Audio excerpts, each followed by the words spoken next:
Les amis, ici on est au Caberdouche. Alors pourquoi j'ai choisi le Caberdouche ? Parce que c'est un lieu que je fréquente régulièrement et que j'apprécie beaucoup parce que je trouve l'ambiance particulièrement chaleureuse. Le personnel est adorable. À chaque fois que je viens ici, je suis accueillie comme une reine. Et en plus, oui, ça représente la convivialité, la chaleur humaine, les relations amicales et l'amitié. C'est l'une des valeurs fondamentales des Verseaux.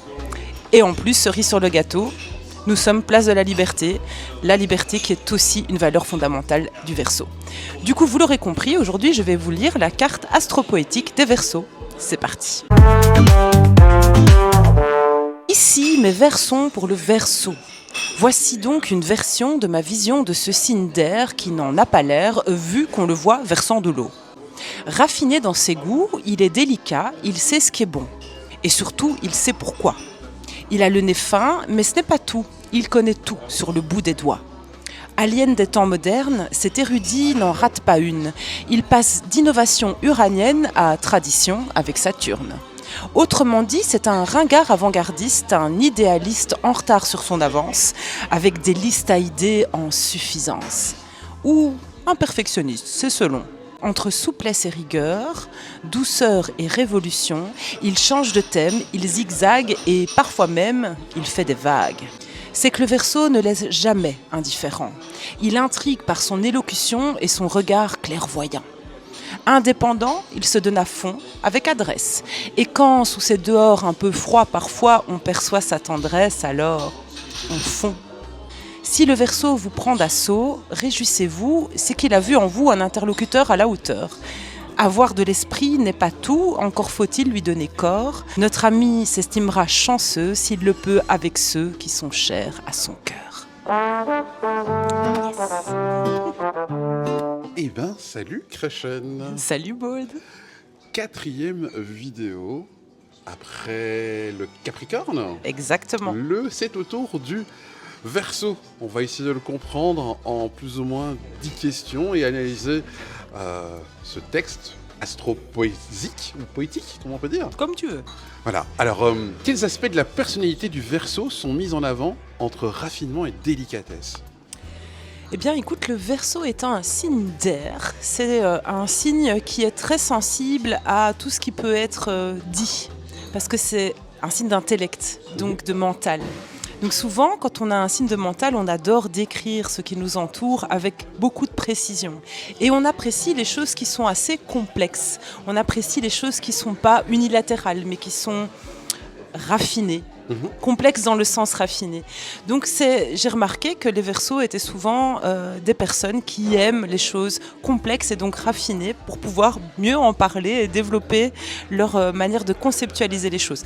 Par ailleurs, les Verseaux, je l'ai remarqué, alors peut-être pas tous, mais ceux que je connais en tout cas, ils sont très gourmands. Ils adorent la bonne cuisine, ils aiment tout ce qui est... autour du plaisir des sens, mais du plaisir des sens qui emmène aussi cette question de conceptualisation des choses. Voilà, tu vois, donc par exemple... il y a beaucoup de Verseaux qui peuvent être œnologues, par exemple, tu vois, non ? Parce qu'on déguste un vin et on va mettre des mots sur ce qu'on ressent, ce qu'on goûte. Ils peuvent aussi, ils pourraient travailler pour les guides culinaires et autres. Enfin, voilà, j'ai remarqué ça en tout cas. Donc quand je parle de raffinement, je fais référence à ce genre de choses-là. Voilà. Donc il y avait raffinement et quoi, l'autre mot, c'était quoi déjà ? Délicatesse. Alors la délicatesse et le raffinement, oui c'est ça, c'est surtout à ça que je pensais. Toutes les choses qui peuvent être dites avec précision et avec finesse. Ça c'est vraiment quelque chose qui correspond bien au signe d'air et en particulier au Verseau qui est peut-être le plus exigeant des signes d'air. Et en quoi le Verseau est-il décrit comme un alien des temps modernes ? Alors pourquoi je dis un alien des temps rien, modernes quand même, hein. Parce qu'en fait, c'est probablement le signe du zodiaque qui a le moins peur du jugement des autres. En fait, il est marginal par excellence, il est original par excellence. Il est à la fois indépendant, je parlais de la place de la liberté, mais c'est ça, libre, indépendant, autonome. Il n'a pas besoin de la masse pour faire les choses, la masse des gens ou un groupe, etc. Il pense par lui-même, il y a ce côté-là. Et par ailleurs, il fait le lien entre passé et futur. Donc c'est celui qui va user de ce qu'il a appris dans la tradition pour créer des choses nouvelles. Donc ça aussi, c'est un côté un petit peu, quand on dit alien, c'est quelque chose de nouveau, qu'on n'arrive pas vraiment d'insaisissable, tu vois. Et le Verseau, il a ce côté insaisissable aussi dans son envie d'autonomie et de connaissance de ce qui l'entoure et de création et d'innovation. Alors comment la dualité entre Uranus pour l'innovation et Saturne pour la tradition définit-elle le Verseau ? Eh bien justement, parfois c'est difficile pour les Verseaux, ils se sentent parfois un petit peu dans l'ambivalence. Alors tout l'enjeu pour eux, ça va être de réconcilier ces deux aspects de leur personnalité qui ne sont pas toujours faciles à concilier. D'une part, cette envie d'être un peu le garant de la tradition, de ce qu'il a appris dans tout ce qui est...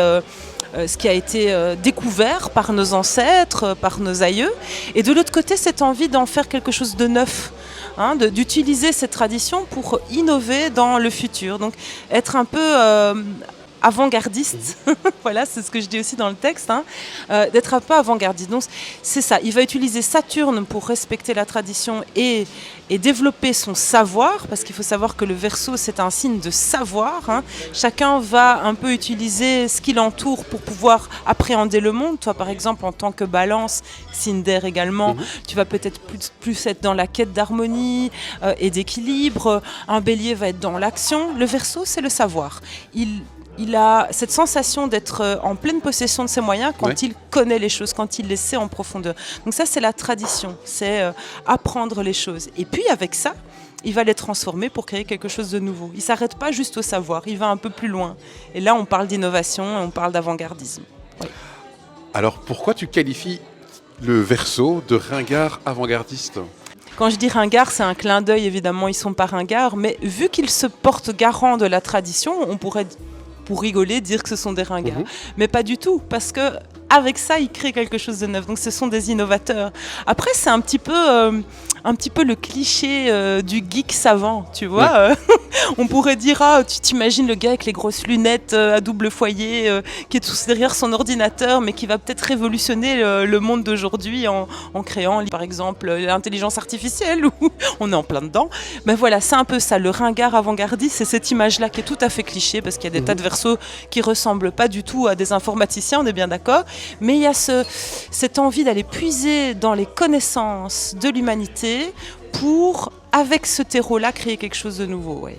Alors, comment le perfectionnisme du Verseau influence-t-il sa façon d'agir et de penser ? Alors, pour sa façon d'agir, je vais te dire que c'est plus difficile que pour sa façon de penser. Pas plus difficile parce qu'il réalise énormément de choses, c'est un signe extrêmement actif. Néanmoins, il va avoir plus de facilité à développer des idées. C'est un signe d'intellect, c'est un signe mental, comme tous les signes d'air, comme les Gémeaux et les Balances également. Donc il va avoir une facilité à jongler avec les concepts, avec les idées intellectuelles, avec tout ce qui n'est pas vraiment de la matière finalement. Là, il va jongler avec une facilité, une aisance incommensurable. Quand il s'agit de les concrétiser dans la matière, c'est peut-être un peu plus difficile, mais étant donné qu'il est extrêmement exigeant. Il est extrêmement exigeant avec lui-même avant tout. Il peut l'être avec les autres aussi, mais surtout avec lui.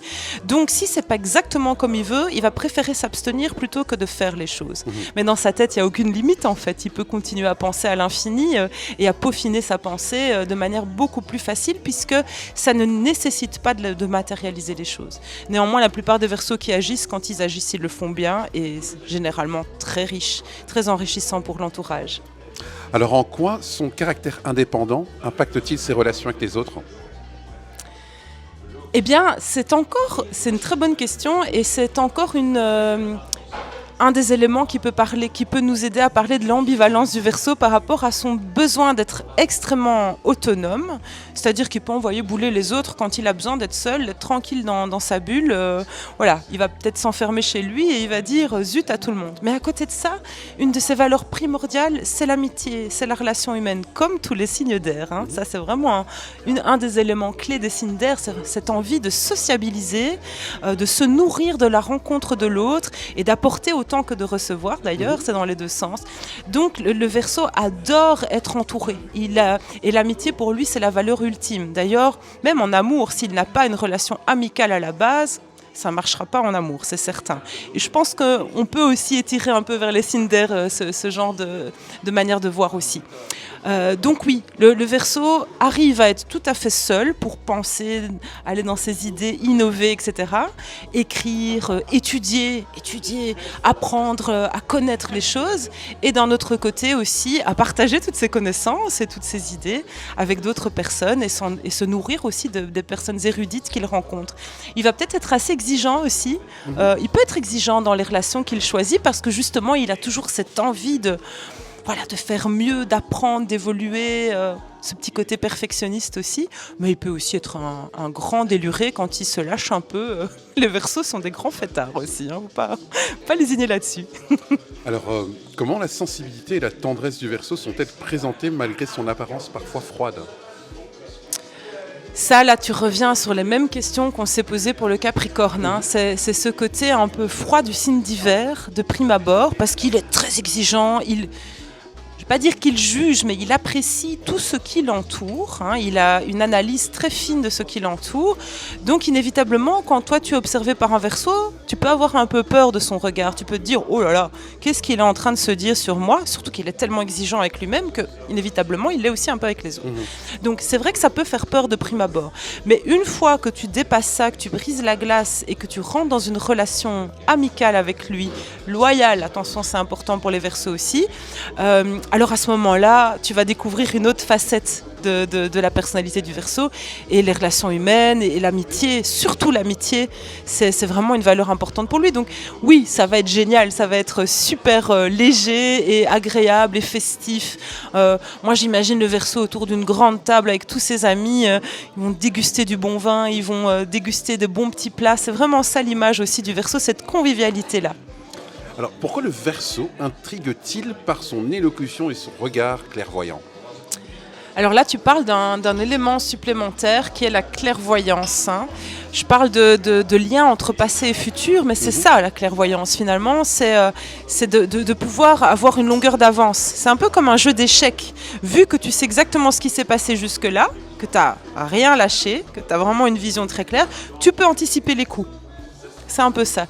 Le Verseau est capable d'anticiper les choses. Alors parfois, c'est pas nécessairement uniquement grâce à son savoir intellectuel. C'est aussi grâce au troisième œil, qui est le centre de l'intuition. Il a une intuition extrêmement développée qui lui est donnée, je pense, peut-être plus par Uranus que par Saturne. Hein. C'est vraiment cette capacité à se connecter à ce qui est plus grand que lui. Le Verseau, on l'imagine dans la stratosphère. Donc, tu vois, le monde de l'électricité, c'est entre l'espace et la Terre. C'est vraiment ce lien entre deux mondes, entre le passé et le futur, entre la Terre et l'espace. Donc, il est capable de se gorger de cette connaissance qui est intuitive à ce niveau-là. Donc il ne va pas toujours savoir d'où ça lui vient, mais il va sentir les choses de manière très intuitive. Et sensible, tout autant. C'est un signe extrêmement sensible. Comme tous les signes d'air aussi le sont, enfin je pense, tous les signes ont une forme de sensibilité, mais je veux dire, il a une sensibilité particulière, le Verseau. Peut-être parce que déjà en lui-même, c'est un ouragan permanent entre justement ces aspects très contrastés de sa personnalité, et qu'il doit en permanence réconcilier ces deux pôles, hein, entre le passé, le futur, le côté rigoureux et le côté aussi libre et léger. Enfin, tout ça est assez complexe à gérer au quotidien. Donc, ouais. Alors, qu'est-ce que tu veux dire via cette phrase ? Il change de thème, il zigzague et parfois même, il fait des vagues sur son comportement. Que veux-tu dire par là ? Il change de thème, il zigzague et parfois même, il fait des vagues. C'est sa gourmandise de savoir, en fait. Tu vois ? Ça, c'est pour il change de thème, il zigzague. Et puis, parfois même, il fait des vagues. C'est une double référence. La première, c'est au symbole du Verseau. Ah, oui. C'est deux vagues, en fait. Ça ressemble à des vagues. La deuxième, c'est parce qu'en fait, il dit ce qui ne lui convient pas. Il est, comme je te l'ai dit tout à l'heure, hein, tu m'as posé la question, il est original, il est marginal, il est avant-gardiste, il est révolutionnaire aussi. Il n'est pas dans les clous, il n'est pas dans les cases. Si quelque chose ne convient pas, et c'est un signe extrêmement humaniste aussi, il faut le dire, hein, donc c'est vraiment comme pour l'amitié, la valeur de l'humanité, l'humanisme est très importante pour lui.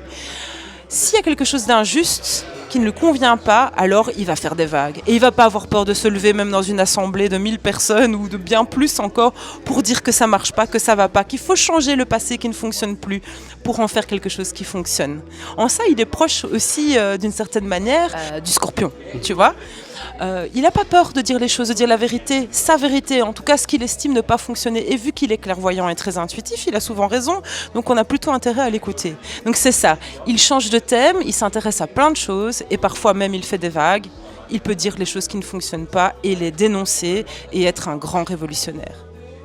Et enfin, en quoi être choisi par un cerveau comme interlocuteur à la hauteur est-il présenté comme une distinction ? Ah oui, tu veux dire être choisi par un Verseau ? Parce qu'il estime que tu es un interlocuteur à la hauteur. Ça recoupe un peu ce que j'ai dit jusqu'ici. Étant donné qu'il est perfectionniste, qu'il s'exprime extrêmement bien, qu'il conceptualise les choses de manière très fine, il ne va pas avoir envie de parler avec n'importe qui. Il va le faire parce que c'est quelqu'un de très poli et de très respectueux de l'autre. Il est humaniste, donc il respecte tout le monde. Mais ce qui le stimule le plus, c'est de pouvoir parler avec quelqu'un qui va l'aider à remettre en question les choses qui ne fonctionnent pas ou l'aider à apprendre de nouvelles choses. Donc si vraiment il trouve en toi un interlocuteur de valeur, donc qui va lui apporter ça, alors là, tu peux être sûr que tu en as jusqu'au bout de la nuit. C'est ça que je veux dire par là, oui. Merci, Rachel. Carte du Verseau. Verseau, ça, donc, sur ton album Femme Fractale, il est en lien avec quelle chanson ? Alors, j'ai dû en choisir une à chaque fois par morceau. Mais en fait, il y en a deux pour moi. La première que j'ai choisie, c'était le morceau Travers, qui là parle vraiment d'humanisme et de côté révolutionnaire. Ça marche pas, le monde fonctionne pas tel qu'il est, il faut modifier certaines choses pour être mieux. Donc c'est un peu une dénonciation des choses qui fonctionnent pas. Voilà. Dans ce côté humaniste. Et puis de l'autre, c'est marginal évidemment, puisque c'est un signe justement qui n'a pas peur de sortir des clous, d'être en marge de ce qui se fait, pour pouvoir être pleinement lui-même. Donc, alors c'est pas pour autant qu'il y arrive à chaque fois, bien entendu, c'est toujours très difficile avec la pression sociale qu'on a sur le dos en permanence, mais s'il y a bien un signe qui arrive à le faire, c'est le Verseau. Donc je dirais marginal aussi. Ouais. Marginal, que vous pouvez écouter juste ici au-dessus, en description, et puis on peut ici écouter les 12 chansons de ton album. Avec grand plaisir, bien sûr. Et si vous avez envie de vous procurer la petite carte du Verseau, c'est désormais possible. Alors on fait comment ? En description, il y a un petit lien de commande de carte. Vous pouvez prendre n'importe quelle carte. Et donc si tu te reconnais en tant que Verseau, n'hésite pas à t'abonner, cliquer, partager. C'est toujours chouette pour le référencement. Merci Rachel. Merci Maud.